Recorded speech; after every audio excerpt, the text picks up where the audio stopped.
윤석열 사단의 서울중앙지검은 조작수사, 정적 제거, 전담 수사부입니까?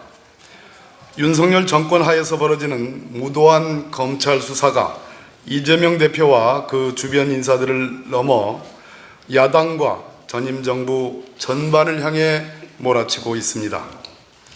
윤석열 사단 인사들로 채워진 서울중앙지검의 공공수사 1, 2, 3부, 반부패 수사 1, 2, 3부의 6개 수사부는 검사만 총 47명이고 수사관과 실무관까지 포함하면 수사 인력이 100여 명이 넘을 것으로 추정됩니다.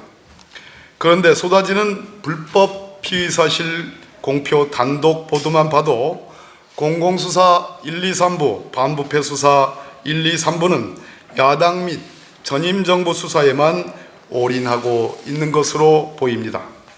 이러한 움직임은 대선이 끝나고 윤석열 대통령 취임한 직후부터 시작됐습니다.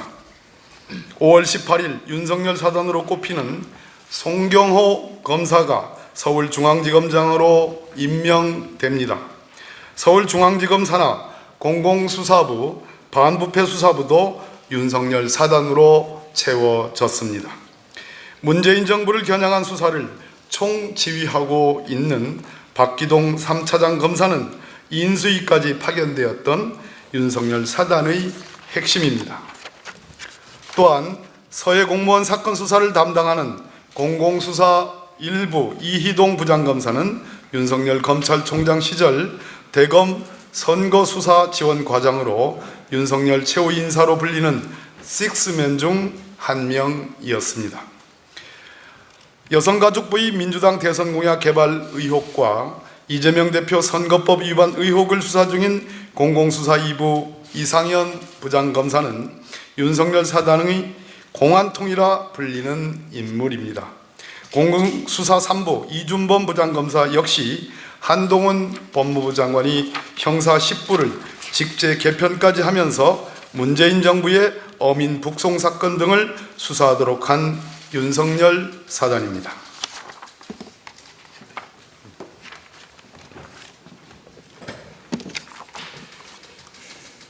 이재명 대표를 겨냥한 핵심 수사를 총지휘하고 있는 고영곤 4차장 검사, 대장동 수사를 담당하고 있는 반부패 수사 3부 강백신 부장검사 모두 박영수 특검단 소속이자 윤석열 사단입니다.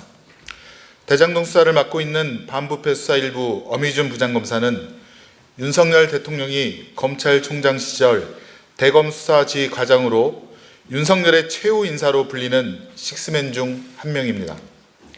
노웅래 의원에 대해 수사 중이고 문재인 정부 블랙리스트 의혹을 수사했던 반부패 수사 2부 김영철 부장검사는 윤석열 대통령, 한동훈 법무부 장관과 함께 박영수 특검단 소속이었습니다. 수사검사들의 이력에 대해 하나하나 설명드린 이유가 있습니다. 윤석열 사단 소속 검사들이 선택적 수사와 편의적 기소를 통해 야당과 전임 정부에게만 엄격한 편파 불공정 수사를 일삼고 있기 때문입니다. 예컨대 서해 공무원 사건을 수사 중인 공공수사 1부는 고발 사주 의혹을 받고 있는 김웅 국민의 의원에 대해 강제 수사 한 번 하지 않은 채 불기소 처분을 내렸습니다. 윤석열 대통령, 한동훈 법무부 장관까지 연루된 사건이기에 검찰의 잣대가 야당, 전임 정부 수사와는 다르게 작동한 것 아닙니까?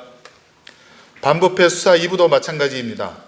야당과 전임 정부에 대해선 거침없이 빠르게 수사 중이지만 김건희 여사의 도이치모터스 주가 의혹 수사에 대해서는 12월 공소시효 만료를 앞두고 있음에도 감감무소식입니다. 대선 이후 단 한 건의 압수수색도 진행되지 않았습니다.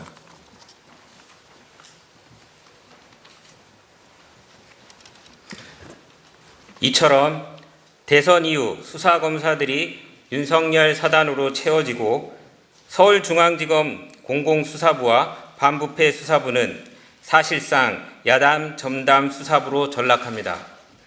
그리고 수사검사들이 바뀌자 범죄 혐의자들의 말이 바뀌기 시작합니다. 지난해 10월 유동규는 천화동인 700억 약정에 대해 사실 무근이라고 주장했습니다. 그럼에도 검찰은 유동규가 700억을 받기로 약속했다며 기소했습니다. 하지만 최근 들어서 유동규는 428억에 내 몫은 없다라고 주장하고 있습니다.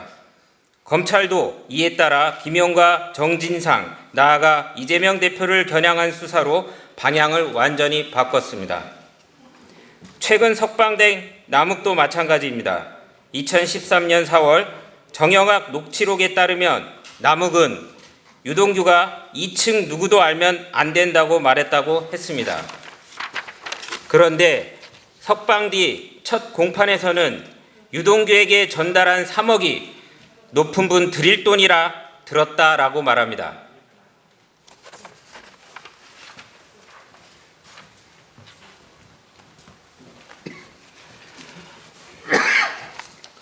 또한 2021년 10월 언론 인터뷰에서 남욱은 이재명 대표에 대해 12년 동안 애를 써봤지만 씨알도 안 먹히더라 라고 했습니다.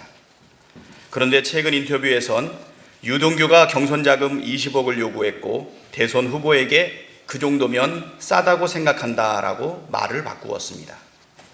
검찰에 묻습니다. 유동규는 검찰이 진심으로 대해줘서 진술을 바꾸기 시작했다고 밝혔습니다. 검찰과 딜을 하더라 라고 판사조차 의심하는 유동규의 진술 변화, 혹시 남욱에게도 적용되는 말입니까? 검찰이 뒤바뀐 주장에 필적하는 객관적 물증을 제시하지 못한다면 갑작스러운 유동규와 남욱의 진술 변화는 검찰의 조작 수사 의혹을 입증하는 방증일 뿐입니다. 정치보복, 야당 파괴, 전담 수사부로 전락한 서울중앙지검에 경고합니다. 선택적 정의는 정의가 아니라 해악입니다. 대장동 일당을 앞세운 조작수사, 사건이 아닌 사람에 집중하는 정적 제거를 당장 중단하십시오. 2022년 11월 23일 더불어민주당 검찰 독재 정치 탄압 대책위원회.